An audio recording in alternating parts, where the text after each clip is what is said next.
Di awal film, kita akan diperlihatkan dengan para satuan polisi khusus yang bersiap untuk menjalankan sebuah misi.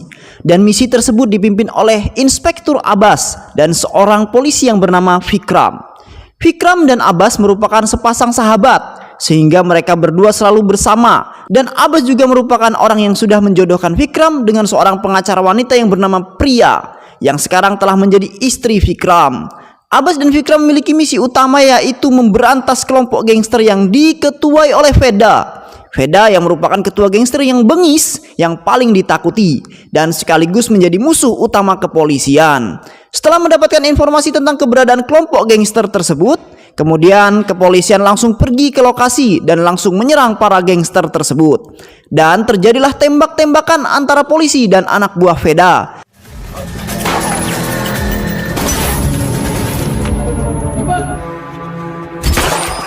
Dan pada akhirnya mereka pun berhasil menghabisi seluruh anak buah Veda. Mereka menemukan mayat seorang pemuda yang ikut terbunuh. Mayat tersebut juga tidak memiliki senjata seperti anak buah Veda. Dan hal itu membuat mereka sangat khawatir, sehingga Vikram pun berinisiatif untuk manipulasi peristiwa itu dengan menaruhkan senjata di mayat tersebut. Karena kepolisian tidak ingin dicap melanggar HAM karena telah membunuh orang yang tak bersalah. Setelah berhasil menjalankan misinya, Vikram pun pulang ke rumah dan melepaskan lelah bersama istri tercinta. Di malam harinya, Abbas dan Vikram pun makan malam bersama untuk merayakan keberhasilan mereka. Akan tetapi saat makan malam berlangsung, tiba-tiba anak buah Abbas yang bernama Suhail menderita sesak napas, sehingga harus dilarikan ke rumah sakit. Di keesokan harinya, atasan mereka bernama IG Surendrar memerintahkan Abbas untuk menangkap Veda. Namun Vikram berkata bahwa Abbas tidak masuk karena ia sedang mengantarkan anaknya di rumah sakit, sehingga dia akan menggantikan Abbas untuk mencari keberadaan Veda. Vikram pun mulai mencari tahu tentang keberadaan Veda, akan tetapi pencariannya itu tidak membuahkan hasil, sehingga mereka pun membentuk pasukan khusus dan membuat strategi untuk menangkap Veda. Namun saat akan berangkat, justru mereka dikejutkan dengan kehadiran seorang pria sepertinya tidak asing bagi mereka. Dengan gagah berani ia mendatangi kantor kepolisian dan mengeluarkan senjata. Seketika semua polisi kaget dan mengeluarkan senjata.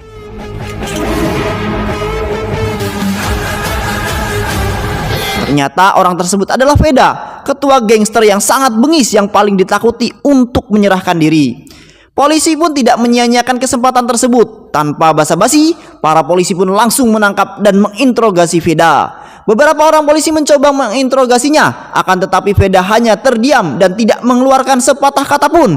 Vikram yang melihat hal itu merasa geram, sehingga ia pun turun tangan untuk menginterogasi Veda. Vikram yang melihat Veda tak mau bicara, Vikram pun ikut diam dan hanya menatap mata Veda. Pada akhirnya, Veda yang sendiri membuka topik pembicaraan. Veda menceritakan tentang kehidupannya di 13 tahun yang lalu, di mana saat itu Veda masih menjadi anak buah gangster yang paling ditakuti bernama Pasuram. Saat itu Pasuram sangat marah karena tak ada kelompok geng lain yang berani untuk menculik anak yang kaya di wilayahnya, dan geng tersebut meminta tebusan 10 juta rupiah. Veda yang mendengar hal itu, ia berniat untuk membantu bosnya untuk mengalahkan geng tersebut. Akan tetapi Pasuram malah meminta Veda untuk pergi dari hadapannya. Merasa telah direndahkan oleh bosnya sendiri, dengan perasaan marah ia pun bersama teman-temannya pergi menyerang geng lain yang telah menculik anak orang kaya di wilayahnya.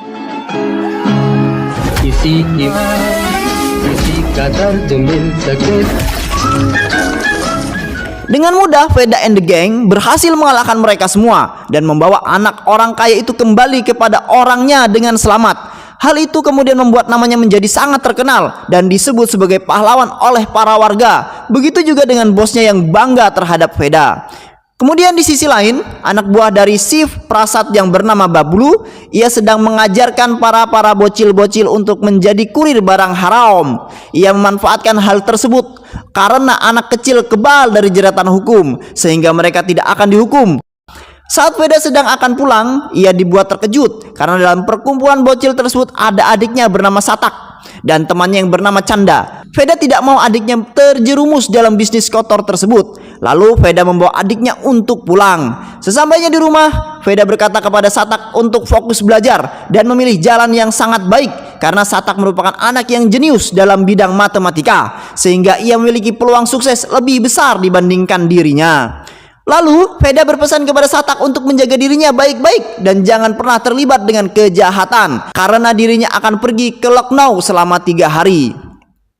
Keesokan harinya, terlihat para bocil-bocil sedang mengemas barang-barang haram tersebut dan siap untuk dikirimkan. Bablu kemudian meminta Satak dan Canda untuk mengantarkan barang haram dan ia akan memberikan mereka sebanyak 100 rupiah. Satak terus menolaknya dan mengajak Canda untuk pergi. Akan tetapi Canda yang mata duitan malah menerima tawaran Bablu.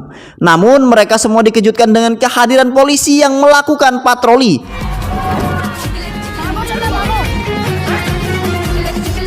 Dan apesnya, Satak dan Canda malah tertangkap oleh polisi. Satak kemudian memberikan keterangan bahwa barang haram itu pemberian dari Bablu dan pada akhirnya Bablu pun ditangkap oleh polisi.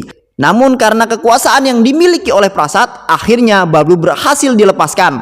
Ia memarahi Bablu yang tidak becus mengurus para bocil-bocil. Karena hal ini ia rugi besar dan usahanya pun ditutup. Kemudian Prasat pun memerintahkan Bablu untuk mencari Satak dan menghukumnya karena telah berani membangkang. Tanpa pikir panjang, Bablu pun mencari Satak dan menusuk tangan Satak dengan besi. Beberapa hari kemudian Veda pun pulang dan melihat keadaan adiknya yang terluka, membuat dirinya sangat marah. Tak pikir panjang, dengan penuh amarah Veda pun datang ke markas Prasat. Saat Veda akan menyerang markas Prasat dan langsung menghabisi Prasat, saat mereka sedang berbicara, terdengar suara ketukan pintu dan membuat Veda menghentikan ceritanya. Dan ternyata itu adalah pria. Pria menjadi pengacara Veda dan hal tersebut tentu saja membuat Vikram terkejut karena tidak ada cukup bukti atas kejahatan Veda yang lakukan. Akhirnya Veda pun dibebaskan. Dan hal tersebut membuat Vikram sangat marah. Ia memarahi pria dan berkata kenapa membela seorang kriminal yang berbahaya. Dengan tegas, Vikram menyuruh pria untuk melepaskan kasus tersebut. Karena teriakan Vikram yang membuat pria kaget hingga terkena minyak goreng yang membuat tangan pria terluka. Vikram meminta pria untuk memikirkannya dengan baik-baik. Lalu Vikram menelpon Abbas, akan tetapi Abbas sedang dalam perjalanan dan berkata bahwa Canda memberitahunya ada transaksi barang haram di Old Mile sehingga ia harus ke sana memastikan hal tersebut. Saat itu kemudian Vikram teringat cerita Veda. Ia ingat bahwa adiknya ditusuk tangannya. Ia pun langsung mencari berkas kejadian itu dan benar saja mayat yang saat itu tertembak memiliki luka di tangannya. Vikram pun menyadari bahwa mayat tersebut adalah adiknya Veda. Dan hal itu membuat Vikram khawatir. Ia menduga kemunculan Veda itu hanya untuk balas dendam atas kematian adiknya. Dan saat ditelepon, Abbas sempat mengatakan seorang wanita yang bernama Canda, sedangkan Canda merupakan teman dekatnya Satak. Mengetahui Abbas dalam bahaya, Vikram langsung menghubunginya. Namun nomor Abbas tak bisa dihubungi. Vikram pun sangat khawatir dengan sahabatnya sehingga ia pun memutuskan untuk pergi menemui Abbas di Old Mile. Namun sesampainya di sana ia terkejut melihat sahabatnya sudah tak bernyawa dan juga Canda yang mati mengenaskan. Hal tersebut membuat Vikram sangat terpukul atas kematian sahabatnya dan begitu juga istri dan anaknya Abbas. Keesokan harinya, Vikram melaporkan bahwa kemungkinan pelakunya adalah Veda. Namun hal tersebut dibantah oleh pria selaku pengacara Veda, di mana pria memiliki bukti bahwa saat kejadian Veda ada di luar kota. Meski begitu, Vikram dan timnya tetap menargetkan Veda sebagai tersangka utama. Dan untuk mengetahui keberadaan Veda, secara diam-diam Vikram menyadap telepon milik istrinya. Namun pria tidak bodoh, pria tahu bahwa teleponnya pasti disadap. Karena kliennya menjadi target utama polisi untuk mengantisipasinya, lalu pria menghubungi rekannya untuk mempersiapkan surat jaminan dari pengadilan sebagai langkah utama. Vikram dan timnya kemudian mengikuti pria yang membawa sebuah berkas. Namun kenyataannya pria hanya menitipkan berkas tersebut ke anak buah Veda untuk ditandatangani oleh Veda, sehingga ia pun mengikuti kemana anak buah Veda itu pergi. Akan tetapi kedatangan polisi sudah tercium oleh Veda. Segera ia langsung bergerak cepat untuk kabur dari persembunyiannya.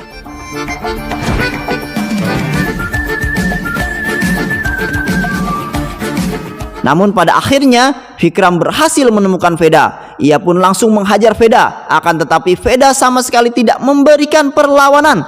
Saat akan membunuh Veda, tiba-tiba banyak warga yang melihat hal tersebut sehingga ia mengurungkan niatnya untuk membunuh Veda. Melihat hal itu, Veda malah menawarkan diri untuk diborgol dan Vikram pun membawa pergi dari tempat tersebut.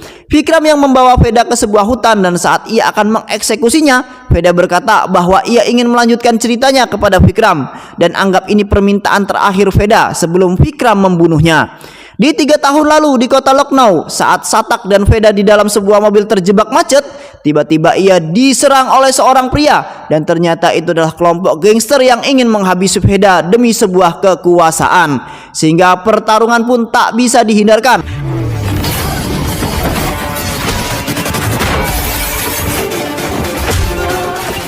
Pada akhirnya Veda pun berhasil menghabisi mereka semua. Sesampainya di rumah, Satak mengajak Veda untuk berbisnis. Akan tetapi Veda sangat keberatan dengan tawaran tersebut. Namun Satak terus membujuk Veda dan pada akhirnya ia pun setuju dan memberikan modal. Kemudian mereka berdua mendirikan sebuah perusahaan keuangan.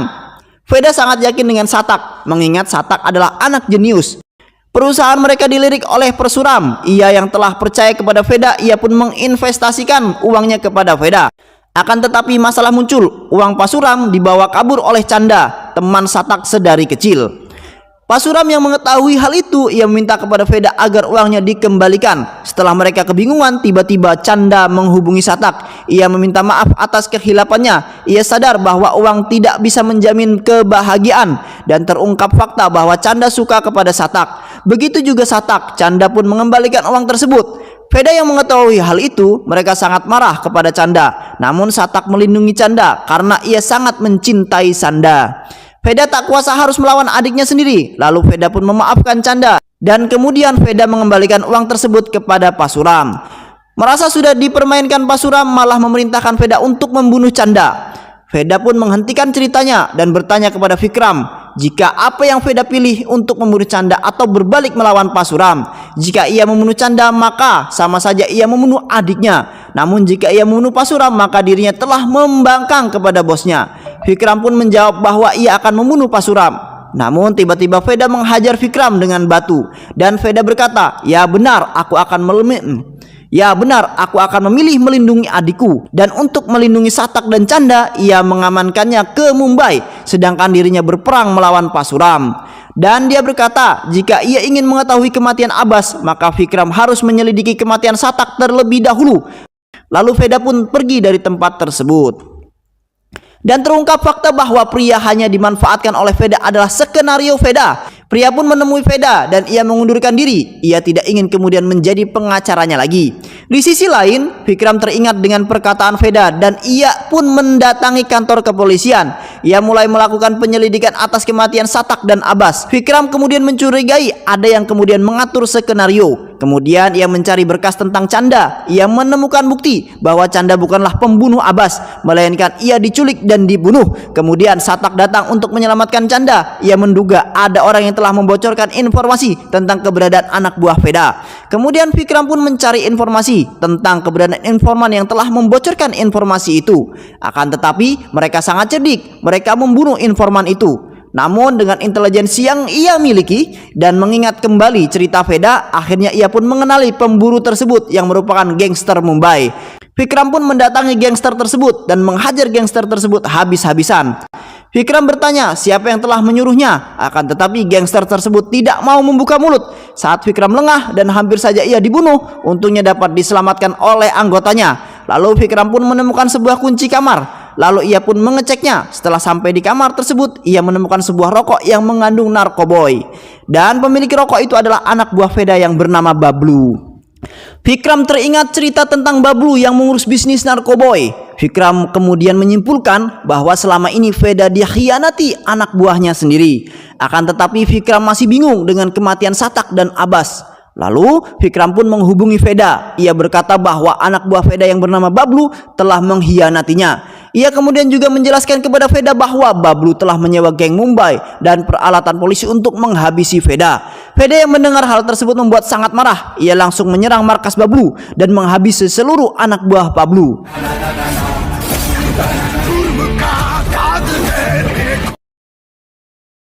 Lalu Veda membawa Pablo ke pabrik tempat Abbas dan Canda dibunuh. Pablo yang dipojokkan akhirnya dirinya mengakui bahwa dirinya adalah dalang utama dari semua ini. Sementara itu, Vikram yang mendapatkan tugas dari Pak IG surrender untuk menghabisi Bablu dan Veda. Ia pun datang ke pabrik dan menodongkan senjata kepada Febla dan Pablo.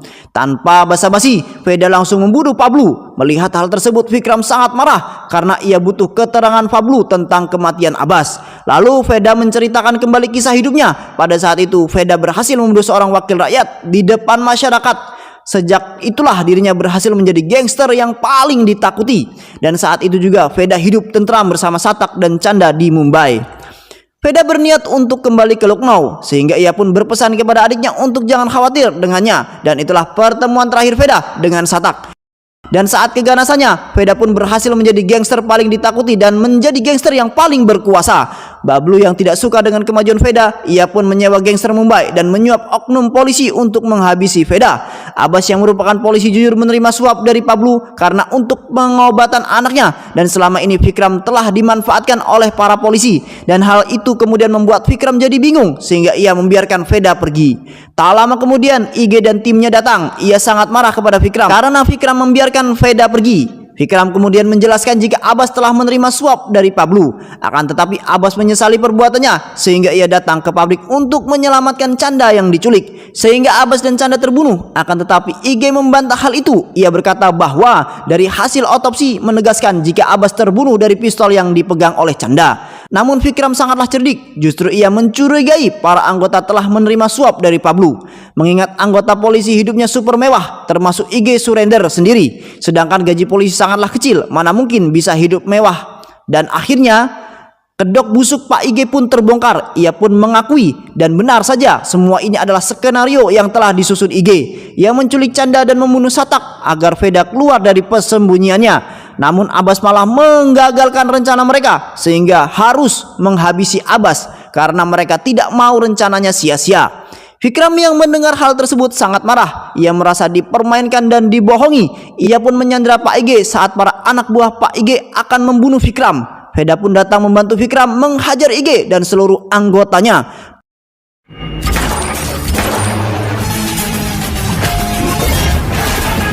Pada akhirnya mereka berdua pun berhasil mengalahkan IG and the Gang. Film kemudian diakhiri dengan memperlihatkan Vikram dan Veda saling menodongkan senjata. Dan kemudian film pun selesai. Dan itulah alur cerita filmnya. Semoga teman-teman semua terhibur. Dan sampai bertemu lagi di alur cerita berikutnya. Wassalamualaikum warahmatullahi wabarakatuh.